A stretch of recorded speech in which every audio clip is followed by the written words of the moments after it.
Disclaimer, ये interview Sajida Bhosle ji का है जिसमें उन्होंने अपने निजी विचार रखे हैं। उनके विचारों से प्रेस 9 संपादक का सहमत होना जरूरी नहीं है। इस इंटरव्यू के द्वारा मेरा उद्देश्य किसी की भावनाओं को ठेस पहुंचाना या उन्हें आहत करना हरगिज नहीं है।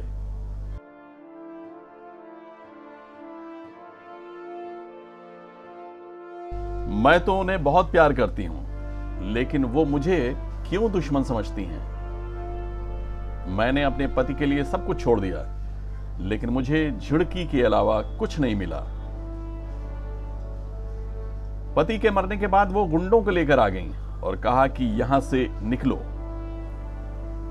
अगर आशा जी जैसी औरत ये कहे कि उसके पास पैसे नहीं हैं, तो कोई कैसे मान लेगा? वो क्यों हमारे पंचगनी के घर में घुसकर आईं? ये बंगला 1996 से मेरा है। ये वाक्य है साजिदा भोसले के, जो हेमंत भोसले की दूसरी पत्नी है और मशहूर गायिका आशा भोसले की बहू है।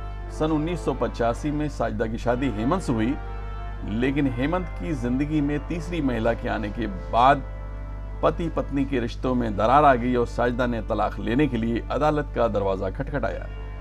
28 सितंबर 2015 को हेमंत का कैंसर की बीमारी में स्कॉटलैंड में निधन हो गया। पति के मरने के बाद बहू का सामना सास आशा भोसले से हो गया। मैं क्या बताऊं, ऐसा रिश्ता है जो कहते हैं ना, सास बहू का एक बैर होता है और फिर भी प्यार है। अब हम तो इतना प्यार करते, वो पता नहीं क्यों ये सोचती है हमारी दुश्मन है। दरअसल साजिदा एयर इंडिया में एयर होस्टेस के रूप में काम करती थी। उन्हीं दिनों हेमंत से उनकी दोस्ती हुई और दोस्ती प्यार में बदलने के बाद रिश्तों में बन गई। वो कहती है कि हमने हेमंत के लिए सब कुछ छोड़ दिया।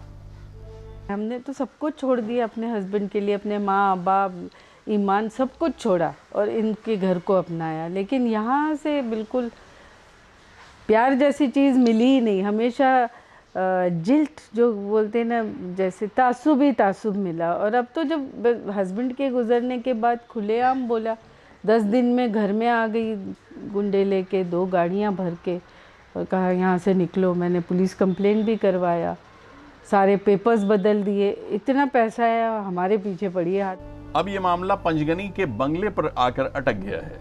सब कुछ मैंने अपने हाथों से किया। आधी रात में घर से निकाले गए, हमने ये घर खड़ा किया अपने मेहनत, अपनी पैसों से। और उसके बावजूद ये कहेंगे कि भाई तुम बुरी हो, मैंने ऐसा क्या बुरा कर दिया?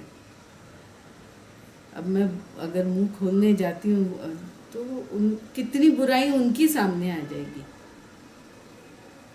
जो इतना अच्छा गाती है, आवाज़ इतना अच्छा है, शायद ही कोई उनके जैसा इतना अच्छा गाता हो, और ख्यालात इतने बुरे रखे, तो मैं क्या कहूँ उस औरत को।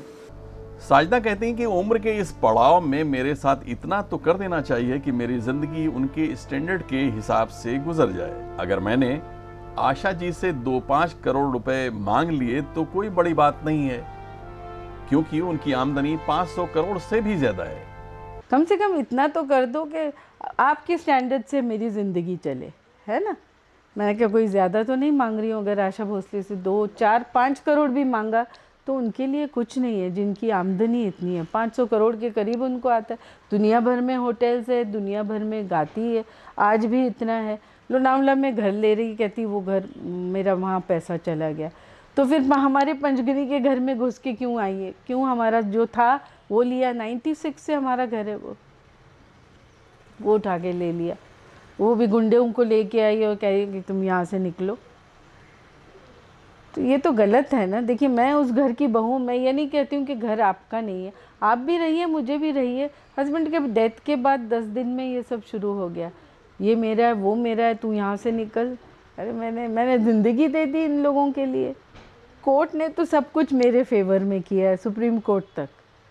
लेकिन अब वो 17 में उन्होंने ये फैक्ट्स हाइड किए। अब वो केस चला है, देखिए आगे क्या होता है।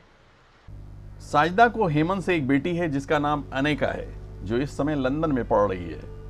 साजिदा कहती हैं कि उनकी बेटी के साथ भी दादी का बर्ताव अच्छा नहीं है। उन्होंने कहा कि उनके पास कहने के लिए बहुत कुछ है, लेकिन वो सही समय आने पर ये बातें लोगों के सामने लाएंगी।